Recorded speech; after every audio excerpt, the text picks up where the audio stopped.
રાજકોટથી ભાજપના ઉમેદવાર પરસોત્તમ રૂપાલા વિરુદ્ધ ક્ષત્રિય સમાજના આક્રોશની અસર અન્ય ઠેકાણે ન પડે તેને લઈને ગૃહ વિભાગ સતર્ક થઈ ચૂક્યું છે।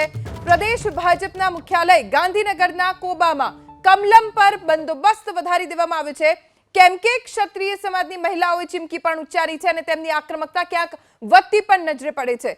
ત્યારે કાયદો વ્યવસ્થાને ધ્યાનમાં રાખી કમલમ પર ડીવાયએસપી સહિત પોલીસની ટીમ ઉતારાઈ છે। એટલું જ નહીં, બંદોબસ્તમાં મહિલા પોલીસને પણ તૈનાત કરાઈ છે।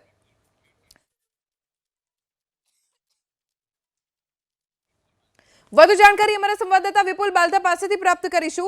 વિપુલ, અત્યારે કમલમની બહાર શું દ્રશ્યો આપ જોઈ રહ્યા છો?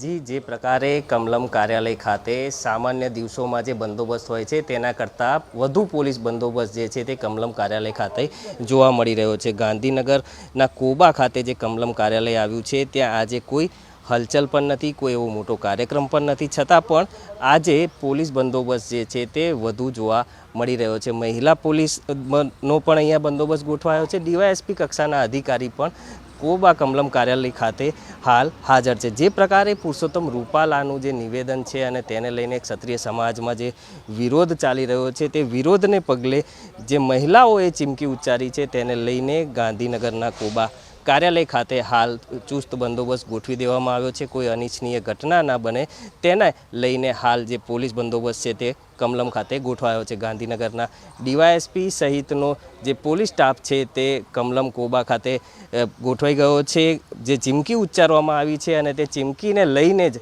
આ જે બાબત છે તે લઈને જ પોલીસ બંદોબસ્ત જે છે તે ગોઠવાયો છે અને હવે જ્યારે ચીમકી ઉચ્ચારવામાં આવી છે ત્યારે કોઈ અનિચ્છનીય ઘટના ના બને તેના માટેના સમગ્ર પ્રયાસ જે છે તે પોલીસ દ્વારા કોબા કમલમ ખાતે કરવામાં આવી રહ્યા છે। જી।